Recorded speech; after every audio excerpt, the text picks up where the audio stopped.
Hello, I'm Dave Layfield with Green Street Housing. We are an affordable housing developer based in Maryland, based in Salisbury, Maryland. We're one of the largest developers of affordable housing in the Mid-Atlantic, Maryland, Delaware, Virginia.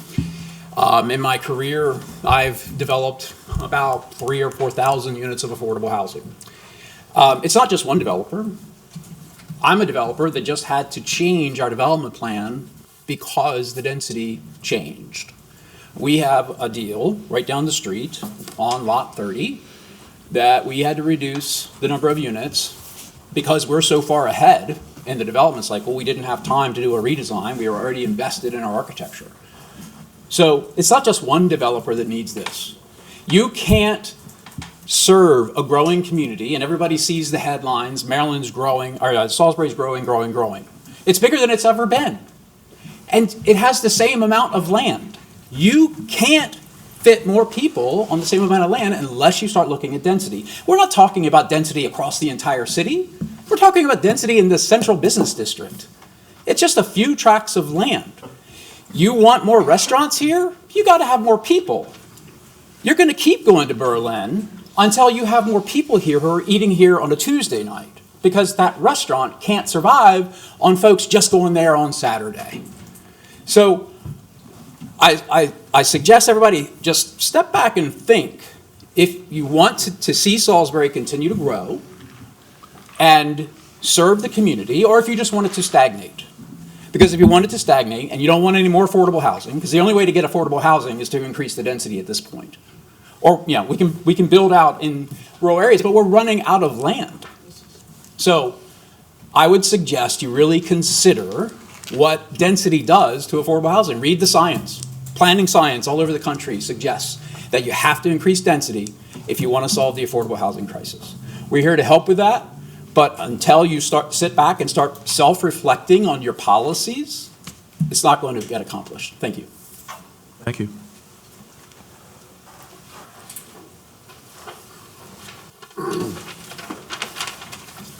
Good afternoon. My name is Mike Weisner, and I live at 438 Rolling Road in Salisbury. And I'm here to speak in opposition to the proposed doubling of density in the central business district from 40 units to 80 units per acre.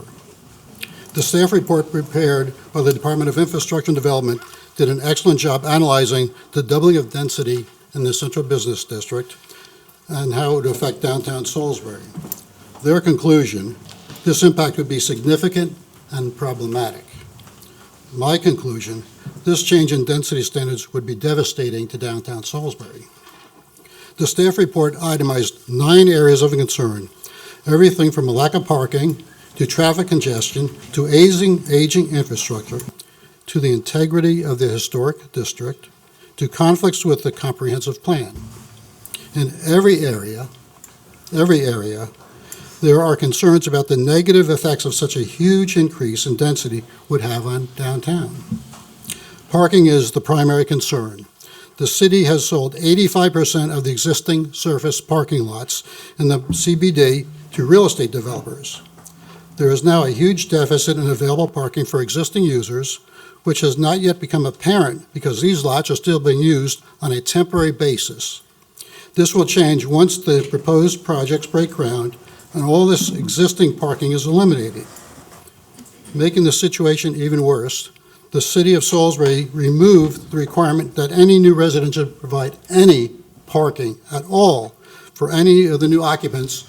Hundreds and hundreds of new people have no parking at all because the developers don't have to provide any on-site parking. The parking situation will go from bad to unbearable. Another major concern is that the doubling of the density is not in the current comprehensive plan. Change of this magnitude must be thoroughly investigated and vetted. The existing 2010 comp plan is 4 years out of compliance with state regulations. At a recent city council meeting, the room was full of citizens who were upset because they felt the city administration was updating the comp plan without adequate public input. How do you think those concerned citizens will feel if this commission and ultimately the Salisbury City Council not only ignores the current comp plan, but makes this tremendous change in density before a new comp plan is enacted and before the public has been given the right to express their opinions on the direction the city should take. For all these reasons, and to preserve the integrity and vitality of downtown Salisbury, I urge you to vote against this text amendment. And I thank you for your time.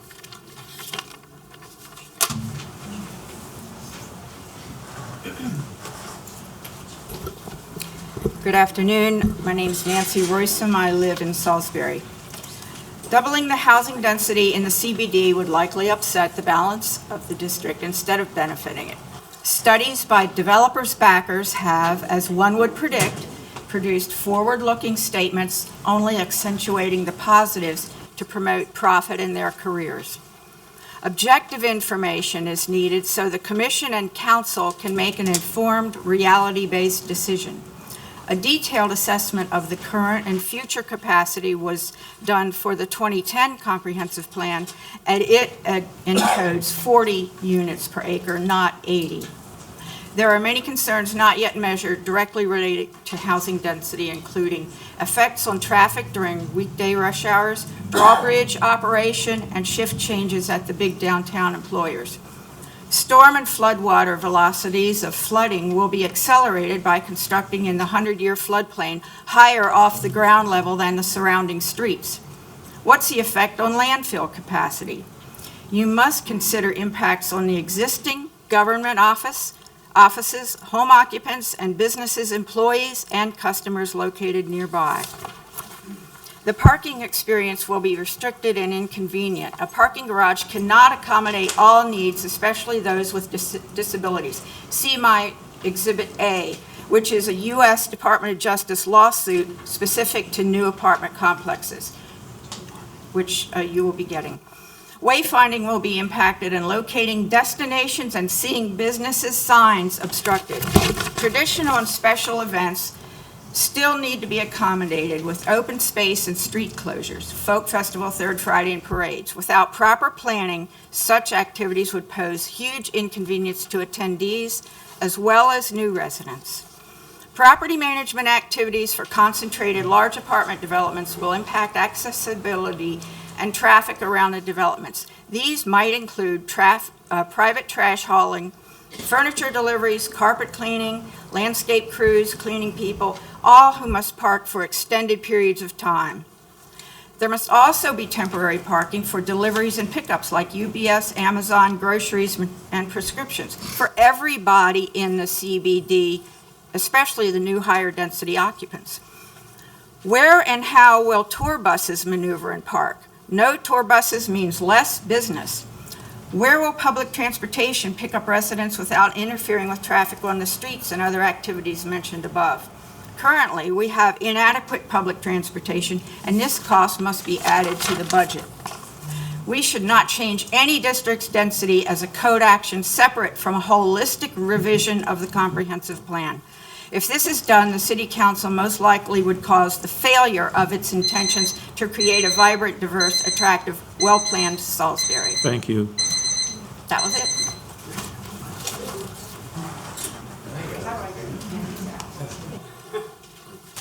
Give them to the staff, folks.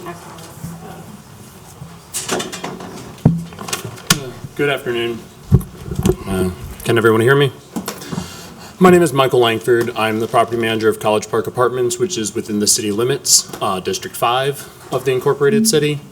I manage that property for a company. I'm an employee. I am also a resident, therefore, of the city. The business that I manage pays about 6 figures a year to the city in taxes for services and stuff. So I'm invested that way as both someone who lives here and wanting to maintain that quality on the return. So I just kind of want to go back away from to the basics of planning and zoning, I guess, with you guys in my comments of like, so a plan. Right, and a business plan. What I hear, the report from the gentleman from the city, is that there is not a plan that's thoroughly thought through. There are some faulty analogies where people demonstrated they don't understand miles per gallon and speed limits and density rates and how to use an analogy properly, or even how to, use mathematics correctly. But what you guys are actually here to do is, did they demonstrate a need? And did they show you that they had a plan to address those needs? And they did not. And that's clearly the takeaway from the gentleman's report, which, thank you immensely. Yeah, I mean, that's basically what it comes down to is like your guys' determination is do they have a plan to address the reasonable foreseeable problems? It's not that we can't navigate those problems, but have they done that work as a business? I have to do that. Why shouldn't they? The taxpayer burden, I mean, basically your determination as to whether or not they'll be allowed to carry on without a plan in place determines whether or not we as a city pick up the bill or they have to run their business efficiently. Personally, I just feel like they should do a better job. You know what I mean? And which is the recommendation of the city person. They should just do their job better in order to demonstrate that they have a plan in place to address the needs. It's not that we can't amend the density, but what's been demonstrated is just that they want it. I don't really see and basically in lieu of evidence, the wise thing to do is to withhold your assent of making a decision in favor for.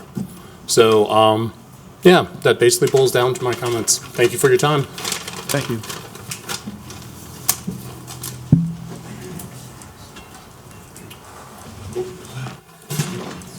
Hi, my name is Brett Davis, and yeah, I will try and keep it brief. My biggest concern is everyone here has talked a lot about what's going to happen to the parking situation. As the person that owns the most properties in downtown without parking, I believe I will be the most negatively impacted by this perceived parking problem. So I will go ahead and say none of my tenants have called to say that they're against this. In fact, many are in line to tell you support. So it's a lot of people that actually aren't invested downtown are telling me that I'm going to suffer because of the developments. And to be clear, this is not about one project. We have a project we've submitted to the city, and we will be providing adequate parking to our project. But it's also part of the entire idea of downtown is that there is density, and that's why we call it downtown. There is no growth that's going to occur in Wicomico County outside of the city limits of the individual municipalities because there's no water and sewer. So if we want to grow, there is only one option, and it will occur in Salisbury. And the biggest concern I have in all of this is that everyone is talking about what's happening to things we've already done. My best example would be One Plaza East across the street. I have an office building, and right now you're about to tell me that even though I legally have the right to make that a residential property, it is zoned to be a residential property, I will now be not allowed to make it a residential property because I do not have enough land. That is an absurd example where I have 5 buildings like this downtown, where you're telling me that everywhere else in the country we're allowed to go from office because the office market is obviously deteriorating to make those residential buildings. The health department is a perfect example. If they exit, you now are telling the next person that they have no possibility of using residential. My favorite part about this is I can add 7 floors or 10 floors to One Plaza East, which would obviously contribute to a perceived parking problem. So I can add 7 floors on top of that building and put as many office tenants as I want. But if I try to make my current building an apartment building, then I have just broken the law. This is not something that is maybe a bothersome thing for somebody that's going to come downtown once a month where they have to walk 100 yards. This is my entire life I have invested in this, and now you are telling me that my properties can no longer be used for the actual zoning that it is allowed.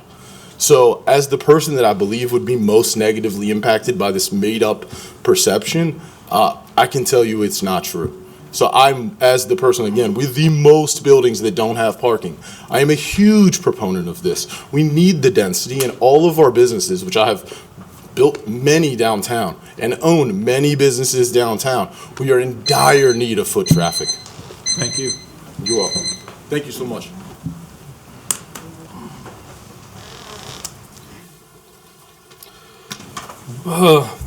Thank you so much, Board. Appreciate you being here.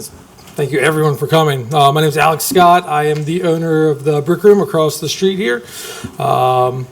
Just celebrated its 10th year of being downtown. Love downtown so much that I'm expanding that business, and I'm building another business right next door.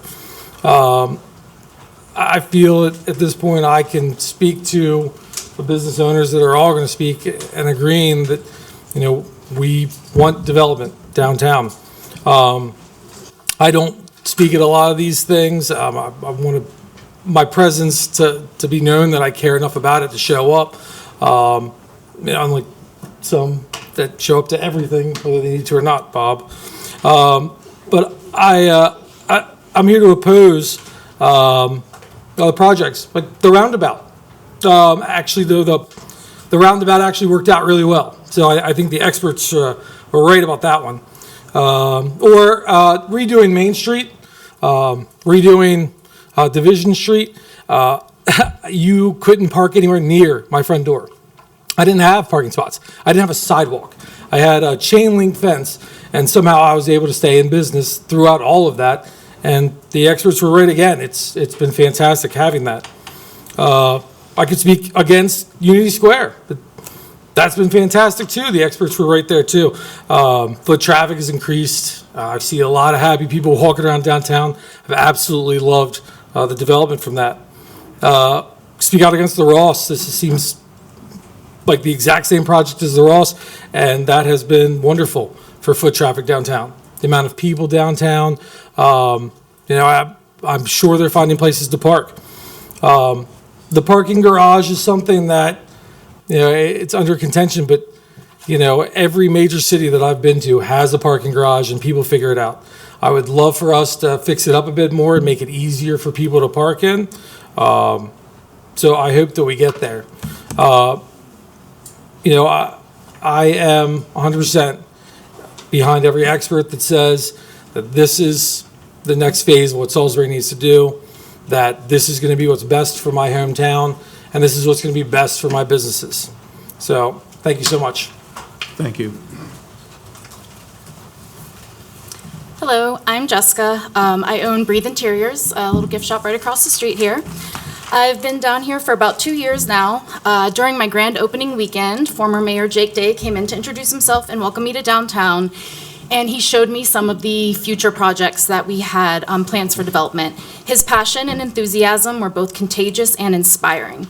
However, since he's left, all of those projects seem to have been halted, and a lot of it is because of this density problem that we're having right now.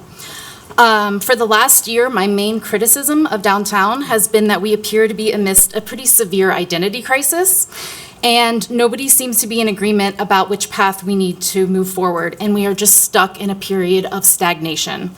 At the end of the day, I can adapt to whatever path we choose, but I definitely need to know what that path is so that I can plan for my business accordingly.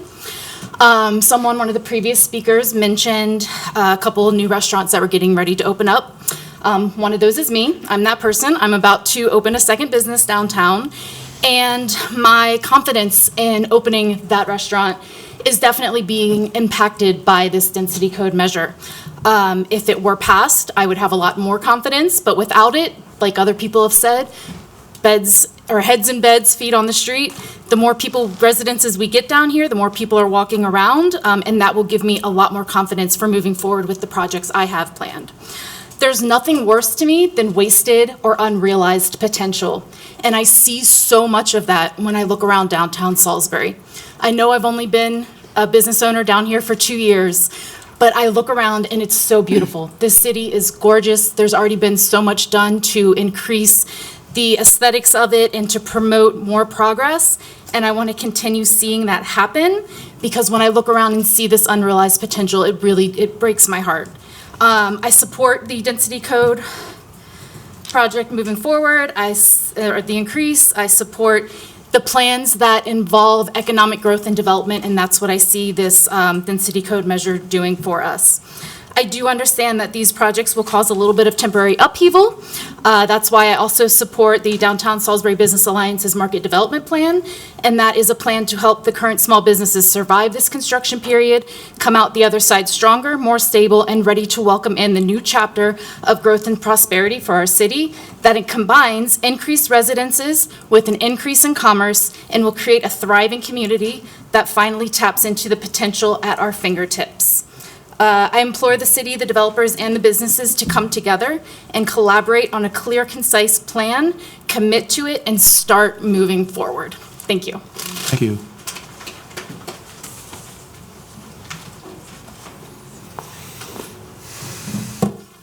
I'm gonna use my phone. All right, sorry. Hi, my name's Nicole Rogers. I'm the owner of Two Scoops Ice Cream and Waffles. And to be fair, I think I am located in the most central part of the CBD of any business owned downtown. I have a front row seat to what's been happening downtown. I'm also a mom of 6, and I'm the co-founder of the Downtown Salisbury Business Alliance. This is deeply personal to me.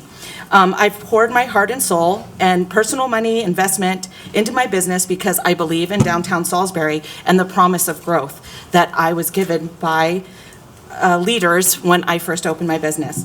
I am committed to continuing that investment. I'm also one of the people that are currently about to open another business downtown. And so for me, the density code amendment is vital. The change is exactly what downtown needs to grow, period. More people living downtown means more foot traffic. I have windows on every street in the center of town, and we are lacking foot traffic right now. Parking is not as big an issue as it is said to be. People just aren't coming downtown because there's not enough to do. Changing the density code will bring more things to do downtown. Concerns about the challenges that come with development, like parking, traffic, infrastructure, are valid, but these are challenges that we can address through increased revenue that will come from these businesses that are opening. Growth isn't optional, it's imperative for downtown future. As a business owner and a mom, I see what's at stake, and changing the density code is vital. And I can't say it enough that we need this to happen to grow. And we don't want to be stagnant. We don't want to keep doing the same thing. Since I started the Business Alliance, I have talked to countless businesses, countless people that have started businesses in Salisbury. For 50 years, we've interviewed people and talked to people.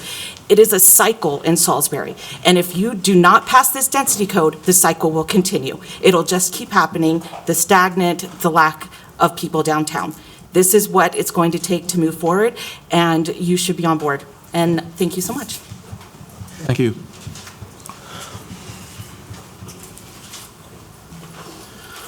Good afternoon. My name is Jared Shabline, and I'm a resident right here in downtown Salisbury. I want to start by thanking the committee for your hard work in public service. I know meetings like this are tough, but I appreciate your public service and really appreciate it.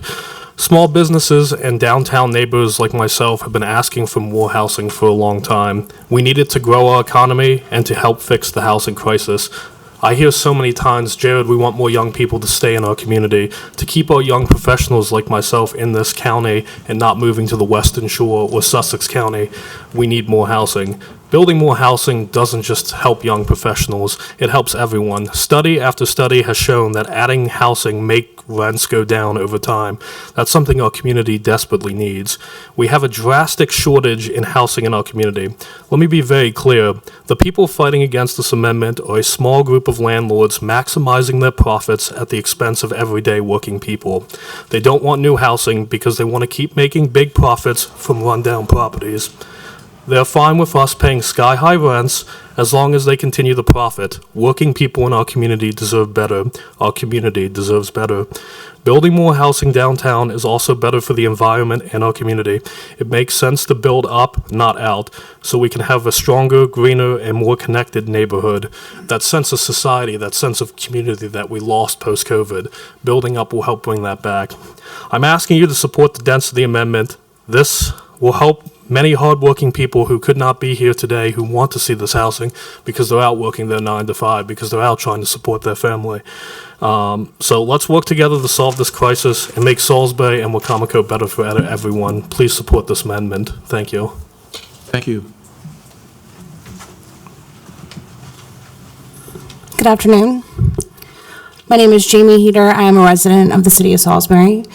I understand that my current job position as marketing director at Gillis Gilkerson may color some people's opinion of my sincerity of my statement. But I feel my former roles, including over 15 years worth of work towards downtown's revitalization, both as a volunteer and as executive director of Salisbury's Arts and Entertainment District and leader of events like Third Friday, qualify me to speak on this topic. When I began my work bringing events and arts to downtown, so many buildings were vacant. I'm now pleased to see that almost every building downtown that had formerly been vacant has now been rehabilitated, with the exception of only a few. My colleagues are responsible for a significant amount of that redevelopment and transformation, and I just wanted to say kudos to them for your dedication to downtown. But here we are. After 15 years of work on my part, our derelict buildings are rehabilitated, our streetscape has been improved, on-street parking has been increased, our city invests in events, public art, and promotion for our downtown area, but yet here we are. Our businesses in downtown are struggling for customers. Events, public art, advertising, and promotion is not a total solution for the revitalization of downtown. Otherwise, it would be finished already. Rehabilitating our Riverwalk, creating an amphitheater, Unity Square, a dog park, and other ecological and recreational improvements is not a total solution, or we wouldn't be here right now. We would be finished. Downtown would be perfect. Expansive surface levels parking is also not a total solution, or we would not be here, nor was it ever the intention when those parking lots were made. Increased density is the answer to these issues. I will quote an excerpt from Mead and Hunt's draft comprehensive plan dated October 7th, which is easily found online and has been shared with the commission. Density is an important factor for the development of an urban network in downtown. Higher concentration of people and residents leads to attractive communities that draw in more businesses, tourists, and people seeking recreation. When areas become more dense, there is an influx of residences that reduce shortages in housing. This can also have positive effect on land values for property owners. Development density increases the variety of businesses due to the size of the customer base. The customer base also influences the quality of parks, playgrounds, public transit, and accessibility needs. Attractive buildings and public spaces draw in more eyes, which add to the security of all occupying the space, as numbers are often a deterrent for crime, and increase social interaction, thereby encouraging and promoting a healthy downtown. I support increased density in the Central Business District and strongly encourage city officials to choose to be a part of ensuring its successful implementation. Thank you. Hi, my name is Nick Simpson. I'm a resident of Salisbury and developer here, and I live in downtown. And I hear a lot of people, maybe in opposition to all of this, who don't live in downtown. It's ironic that people who are here and investing and putting tons of money and energy into our town are very for this amendment, and the folks that don't have large investments or don't make investments in the downtown at all or don't even live down here are making big oppositions. But a couple things that came up earlier, in particular that we should address from the board, is the stormwater management issue. These are surface parking lots. Saying that they're not going to be dramatically improved by going to the state regulations for stormwater management is a complete lie. For example, when we did the Ross building, we have a $500,000 investment. That's the largest private investment in new stormwater management in downtown's history. That will continue to go forward on every one of the new developments. We're looking at doing the exact same thing on Lot 10, and I'm sure Lot 1 has significant investment in their civil plans. These are not just like willy-nilly calculations. We hire professionals who are doing this for a living, who will make sure that our properties are better off than when we started. Two, I've heard that we haven't paid for parking studies. I think that Mr. Gilkison had mentioned that many studies have been done over the years, but recently I've personally paid for one on Lot 10. We're forced to do this as developers. We're not just doing this without thought about the future. We're actually paying for these studies. So this delay tactic is what I currently am seeing. Let's have a study for how the birds are going to fly over downtown. Let's have a study for this. Let's have a study. That's the current delay tactic I hear, especially from the current administration. It's let's do a study, let's do a study, let's do a study. Those are part of the process when we go forward with our blueprints and moving forward with developments. So just see it as a delay, just know that that is the current delay tactic, and that is what they want. So I hope that today you guys are able to put a clear message that downtown is open for business, that this is a great place for new development, that we are primed as a community for increased development and housing in downtown, and so that our core can continue to move forward in the path that we have all laid out for the past 10, 20, and 30 years. So this is a big movement for our community, and I hope that you guys give the developers the runway that we need to continue to grow our community. Thank you. Good afternoon. My name is Stacy Weisner. I reside with my husband at 438 Rolling Road in Salisbury. Before I begin the comments specific to this, and I am opposed to the text amendment, I have to ask a question, put it on record, I'll put it this way. I used to be a planning director for a county and a municipality in the state of Maryland. I know how planning commissions work, Board of Appeals, ethics. It is my opinion, and I think that I'm right, Mr. Dowdy, you should have recused yourself when the speaker with Green Street Housing was here talking. I believe you're the development manager at Green Street Housing. You sat here and listened, and then you're going to be making a vote here and on the city council, and I think that's a conflict of interest, and I want that put on record. A couple of things. Talking about parking, the city removed the requirement that developers provided the parking necessary to support their project from the code in 2018. Doubling the density in the CBD makes 80 units per acre the density as of right without requiring developers to make any parking arrangements for residents or visitors. Further, there is no requirement to provide spaces for delivery vehicles or work truck parking when building facilities require repairs. Under this proposal, all of those added parking burdens will impact on the existing business and residents in the CBD.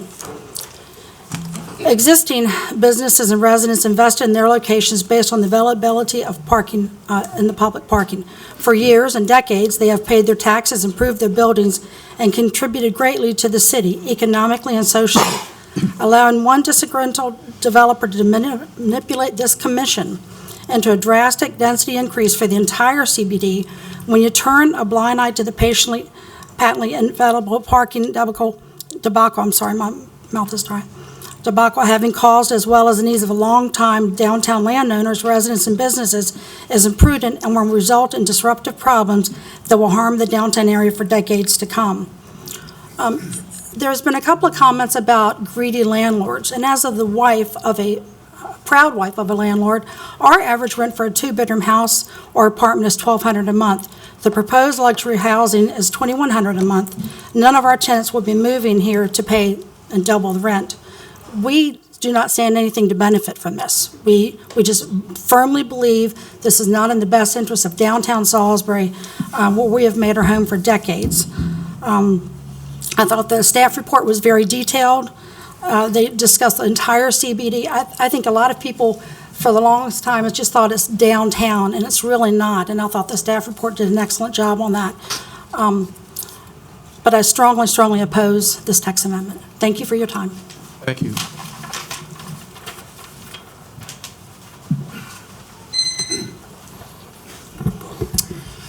Good afternoon. My name is Jeremy Norton, but most of you know me simply as Rody. I am one of the founding partners of Rody Joe's and the operating partner of Crown Sports on the south side of our town. I was born and raised a block away from Salisbury University. I stayed and started a family here, and for the past 12 years, I've been a business owner in downtown Salisbury, right in the heart of downtown, right on Main Street. When I first opened Rody Joe's, we were one of the few operating businesses, not just in our building, but on our main street. Over the past 12 years, I've heard many things about our downtown, and the most repetitive and untrue of them is this perception of a parking problem. We survived 4 years of Main Street and Division Street construction, where there was literally not one parking spot or the ability to even walk in our front door. I have never, in 12 years, however, had an issue finding parking within a walkable distance. We have currently employed 53 people as of today in our Salisbury location. In the first 21 days of this month, we have welcomed 2,168 guests to dine in with us, and another 1,762 have gotten carry-out or delivery from us. Our newest neighbors in the beautiful new Ross building absolutely have contributed to these numbers. Parking is not a problem. Housing is our problem. We need more housing, period. Imagine walking down a bustling Main Street where local shops thrive and breathe life into our community. This vision isn't just an idea. It's achievable through promoting a more densely housed and populated downtown. Economically, it creates an environment ripe for local small businesses to flourish. More foot traffic equals more patrons. restaurants and boutiques thrive in vibrant urban centers. Not only does it support current business, it attracts new entrepreneurs, leading to economic growth and job creation. The environmental advantages include reducing our reliance on cars, which decreases carbon emissions. The shift contributes to a more sustainable future while also alleviating traffic congestion. Socially, urban density fosters community engagement. In a bustling downtown, people are more likely to interact and attend community events. A vibrant community where neighbors know each other enhances our quality of life. Finally, infrastructure and public services. A denser downtown allows for more efficient use of resources and ultimately saves the city in terms of infrastructure development and maintenance. In conclusion, a more densely populated and housed downtown bolsters our economy, but also nurtures a sustainable environment and resilient community. I urge you to support this amendment and to turn our vision into a reality, a thriving city for everyone. Thank you. Thank you. Hi, my name's Michael Borkowski. I'm the owner of Atlantis Tattoo and Art Gallery, right across here in downtown. I believe a lot of the people that are opposing the density increase, they're not really part of the demographics that, visit a lot of the types of businesses that are downtown. They're not going out and getting tattoos, checking out the art galleries. They're not going out for family dinners at Rody Joe's or going and buying witchy oddities or taking their kids out for ice cream. We need more, residential families downtown. It's going to create a lot of foot traffic, and I believe it's going to help a lot of the businesses out downtown. They're not going bar hopping. I actually chose this. We're a newer business. We've been open for our year just passed, and I chose this location down here because it was a well-known artsy district, and because of all the art galleries and because of a lot of the rumors that they were doing a lot of new development downtown and building it up, and I thought it was going to be the perfect situation, but. I mean, I was a little devastated when I heard about, that they were possibly going to oppose to it and it might not be happening. And I put a lot into my business and into family business and, the survival of my family and the thrival of my family is pretty reliant on this. So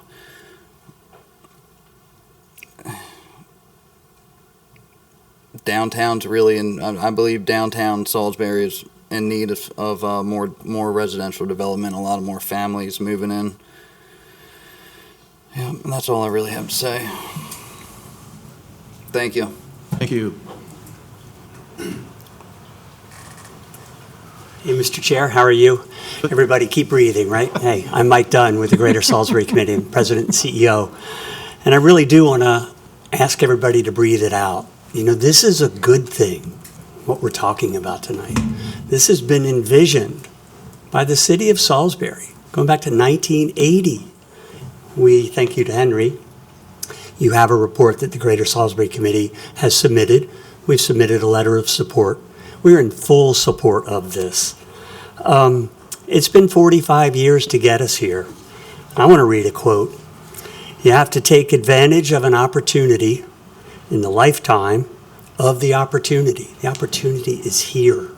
And one of the things that I do want to bring to your point, Mr. Chair, got a text while sitting in here from Weston Young, who's the county administrator.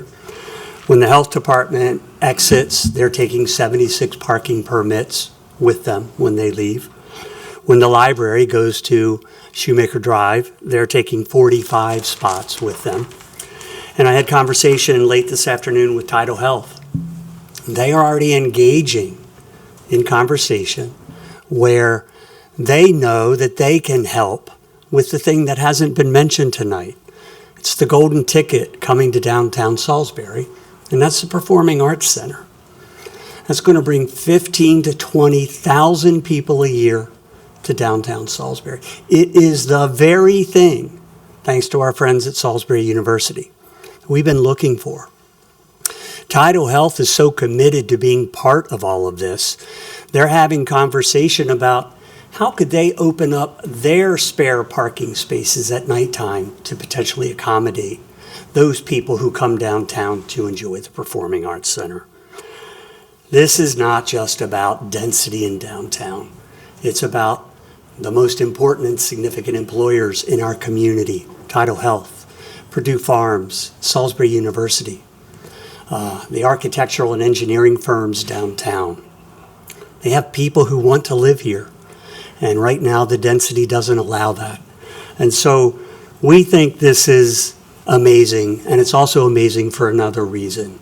All of this development, our conservative estimate that we've put together at the Greater Salisbury Committee, we're looking at $341 million worth of development. I'll say that again. It's $341 million in development. It's a good thing, and I'll just say, we have to not be afraid to act. This is what we've been talking about for 45 years, and the time is now, and we very much encourage you to pass what's in front of you today. We thank you for the opportunity to speak, and we wish you luck in your decision-making. Thank you. Thank you. Hi there. My name is Palmer Gillis. I live downtown Salisbury, but my residence is in Ocean City. My point in saying that to you is I believe I have more time downtown Salisbury than I do at any home. I've been involved with downtown and all these studies that are talking about. I've been a participant in those studies and been involved in those studies, and they all point to one solution: density, residential, downtown Salisbury.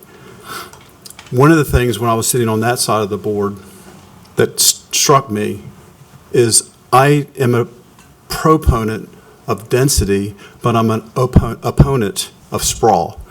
And one thing that stuck in my mind when I was on the Planning and Zoning Commission was that a single-family lot in the county consumes 300% more land than a single-family lot in the city. Unfortunately, we encourage sprawl development and we discourage dense development. I, for one, like to be able to walk where I live to restaurants, or ride my bike, or walk to the Performing Arts Center that's hopefully the golden ticket for downtown Salisbury. Our job is, whether it's county or city, is to deliver governmental services in the most efficient form possible. And by promoting sprawl and not promoting density, you're not doing that. It takes more bus trips, it takes more policing, it takes more fire trips, it takes more school bus trips to deliver governmental services. We have built our whole community around a car. And we don't need to do that. As a traveler, we have bicycle parking garages that I see in different countries. Bicycles. We can walk. We don't have a car problem, a parking problem. We have a walking problem. I'm a big fan of Pete Cooper, as you know, and I have drawings that he's given me because we talked a lot of downtown, and I can tell you that all those plans, when I remember for the last 50 years, as being a plan for creating density and residential apartments downtown Salisbury. Deliver your governmental services in the most efficient form possible. My wife does 9 foodie tours. One of them happens to be downtown Salisbury. And that's one of the most popular ones, believe it or not, including Berlin. That being said, I didn't realize that we had been involved in so many development projects downtown Salisbury, but we have repurposed 23 buildings downtown Salisbury. I didn't know it till I walked with her. I thank you very much for your time. I'm going to give you a couple pictures to spread around that we can rejoice about, and that is my first experience with a school bus downtown Salisbury picking up kids. We need to do more of that. Thanks. Thank you. Thank you so much for your time. My name is Matt Heim. I'm the Executive Director of the Lower Shore Land Trust. I want to share some sentiments earlier as well with everybody that's on the council here. I really appreciate your civic duty and your stepping up and your service to the city of Salisbury. This is not an easy decision. There's a lot of passionate voices here in the audience. I'm here to bring the perspective of the Lower Shore Land Trust. And so the Lower Shore Land Trust is an organization that has been in existence for about 30 years, a little bit over 30 years now. And our mission is to preserve the rural heritage here of the Lower Shore. And I'm glad I followed Palmer because he touched on some of what I wanted to talk about. We work to preserve rural landscapes, our natural landscapes. And if we don't grow up, we grow out. And if you take a look at what's happening down on Pemberton Drive or some of the areas on the outskirts of the city of Salisbury, we're seeing the pressure of development. One of the most endangered species on the Eastern Shore right now is farmers. And we need to protect our farm fields. And one of the best ways to do that is to focus on growing up through density. So whether or not this particular amendment passes, which I would encourage you to strongly consider, I do feel like the idea of growing up is an important one for not just the city of Salisbury, but for all of our surrounding areas. I think a lot of us who live here really value that rural landscape, that heritage that we have, the tie to the land. We have a great opportunity as a lifelong citizen of Salisbury. I can say that this kind of excites me to see the downtown revitalized, to see more people coming downtown. As the executive director of the Lower Shore Land Trust, this really excites me because it's an opportunity to steer more development into our urban core and protect the rural outskirts that make this place a very special place. And I'll stop early. Thank you so much. Thank you. Hi, my name is Anthony Gorski. I'm here on behalf of a group of clients of mine, and I'll say up front, I represent 9 individuals, and 7 of those individuals own property and operate businesses downtown in the CBD. So I'm not here to say that someone from outside is coming to tell you what to do. These are people who are here right now who have already invested in downtown Salisbury, who have already run their businesses and occupy space in downtown Salisbury. I'm not sure when this became about density versus no density, development versus no development. I don't have a client in this group that is opposed to apartment housing in downtown Salisbury, in the CBD. What they're opposed to is the complete usurpation of a lot of resources by one particular initiative. And that aside, we're looking at now, and there have been, I want to address a couple different comments. But first, I'm going to say, as a local jurisdiction, you're required to have a plan under state law. You wouldn't be in this position had the prior administration updated the plan. The density would have been addressed. The question with the 40 versus the special exceptions, all of that could have been addressed, but it wasn't done. And so now you're 5 years behind in getting your plan done. It's in the process. It's in the works right now. This is a zoning amendment for an entire district. Not a residence, or I'm sorry, not a parcel, not 2 parcels. In fact, when it was asked for 3 parcels by the Board of Appeals, who makes the decisions in Salisbury on special exceptions, they said no, this was not going to be beneficial. It was going to have adverse impacts. And they were looking only at between 60 and 77, I think, was the highest they were looking at for density. But I want to remind you that under Maryland law, your obligation is to implement your plan. And everyone's talked about how 50 years, 80 years, 100 years, I don't know how long it's been, that there's been this discussion of more density in downtown Salisbury. That may be the case, but you're at 40. That's the highest in the city. And none of your prior plans, 2010, the Envision SBY, none of those plans asked for or discuss a density increase above 40. And that was when you owned all the parking lots. So this idea, and the other comment I want to address is several people have said that every project gets evaluated and the property gets upgraded for stormwater. Absolutely correct. But you're not asked to increase density for this property and then this property. You're asked to increase density for the entire CBD. There is no obligation for anyone to look at the entire CBD except through the planning process, and you're in the middle of updating your comprehensive plan right now. Why in God's name would you apply a density increase of this magnitude to an entire district without going through the planning process? I think it's illegal, and that's going to be a problem. Thank you. Hi, my name is Shelby Tomlinson, a resident here in City of Salisbury.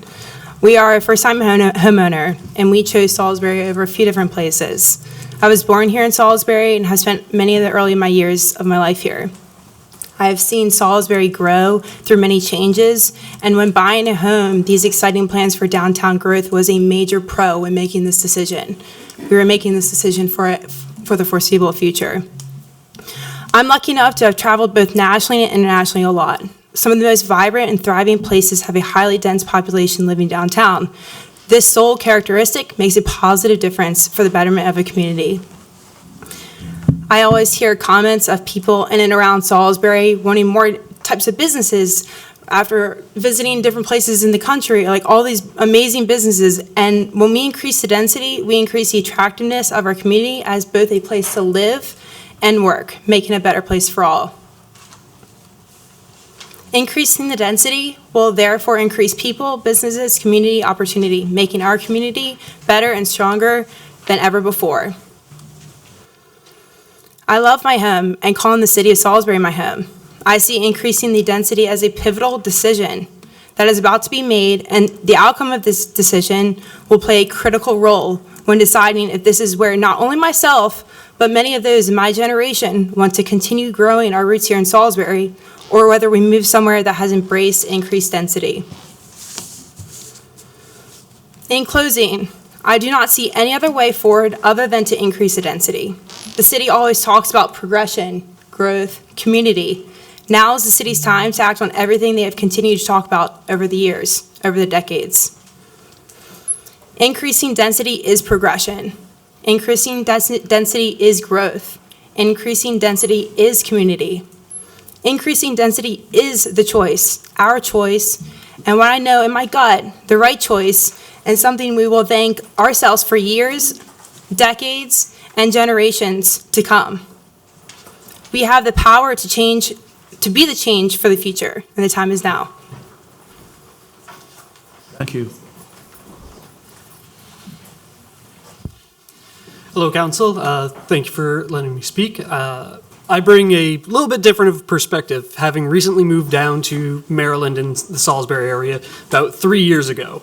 I moved from the state of New Hampshire with my then pregnant wife in 2021, and we made that decision because New Hampshire outpriced us. We lived in a city known as Rochester, and it has a very similar issue that Salisbury is going through right now. The main difference is Rochester continues to choose not to expand or invest in its community. And by doing so, we got outpriced, homes were outside of our pricing range, local communities can't support its children and the future growth of the town. Many of my own friends have chosen to left the state as well, and when you listen to local legislature sessions within New Hampshire, the question continually comes up, why are the young people leaving? Now, no offense to you guys, I may be a little bit younger than you, so the question I pose to you is, if you want Salisbury to grow, if you want the Eastern Shore to grow, why not support this endeavor? We do not want to end up like New Hampshire, as beautiful as a state as it is, that is bleeding its young folks and is losing a workforce, losing community, losing its identity because it cannot maintain the path it's on. I encourage the council to vote for the density increase so that we can continue to support our young folk, so we can continue to support Salisbury University in increasing the youth coming into this community, and so we can support local families. Thank you. Yes, For pardon. the gentleman that just spoke. Yes. Okay, you go. Okay, thank you. Okay, hello, I'm Holly Worthington. I'm the owner and broker of Worthington Realty Group located in the Federal Historic Registered Building known as the Synagogue. One thing I want to state, I believe that Deshawn's boss stating there is a necessity for a text amendment from Green Street Housing. It could possibly sway his decision being on this board sitting here today. I don't know if you guys are aware, but Maryland law requires that zoning be consistent with a comprehensive plan, and this is not. The comprehensive plan states nowhere that density should be raised. I'm here in opposition of the density increase from 40 to 80 units per acre in the central business district. The application the developer submitted for the text amendment to change our zoning code to allow 80 units per acre is excessive and will cause substantial harm to businesses and residents in the CBD. Their application submitted information from their special exception application for those 3 parcels, not for the entire CBD. This application does not provide any kind of study of the impacts it will have on the CBD in its entirety. The only analysis of impact, it addressed just those 3 parcels. I bought into the beauty of the downtown. I purchased my building May 13th of 2021 for $410,000 and did a build out of close to $200,000 to turn my building into a real estate broker and live out my lifelong dream of becoming a broker. One of my favorite things about the building is the sunlight as it comes through the stained glass. This building has residential tenants above it. Upon purchasing this building from NAI Coastal, the same company owned by the developer, I was told Lot 15 was my parking lot to be utilized for my tenants, agents, and employees, as we have no on-street parking or unloading zone. Lot 15 was to remain surface parking as noted in the envisioned Salisbury Downtown Master Plan, not to be developed. This got thrown into the mix because the city built Unity Square, taking away from the acreage that was due to be developed as part of the comprehensive plan. The land disposition agreement had certain contingencies, including an approved building plan that had to occur to transfer the lots. What happened was the lots were in fact transferred to the developer after the Zoning Board of Appeals denied the project based on the negative impact it would have on the existing downtown. This gave ownership of these lots to the developer.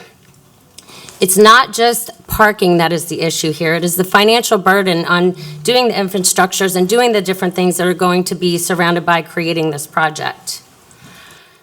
Remember that the Board of Appeals voted that the increased density on just 3 parcels would have adverse impacts on businesses and residents in the CBD.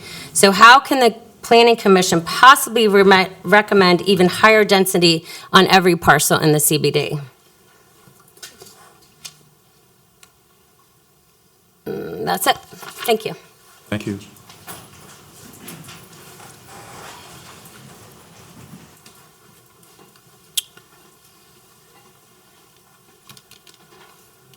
Hello, my name is Dana Miller, and I'm an agent with Worthington Realty Group. I want to start by saying I have a clear understanding how the contract contingencies work and the local planning processes. Today, I want to address the issue of a developer repeatedly attempting to bypass the system and get approval for a project that has been rejected time and time again. Imagine this: a developer submits a project to the city and it is rightly denied by the Zoning Board of Appeals. Why? Because the project does not meet our zoning codes, and its potential impact on our community is significant, on our businesses, our residents, and overall character of our city. The developer then takes the issue to circuit court, not once but twice, and the court agrees with the decision of the zoning board. The project still doesn't meet the standards set by our laws, and yet, despite all of the denials, the developer is now attempting to reapply for approval.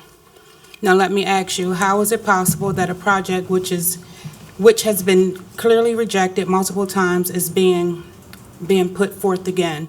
The answer is simple. They're hoping that a change in decision makers, a new set of eyes, or perhaps just a little bit of political maneuvering will allow them to bypass the laws we have in place.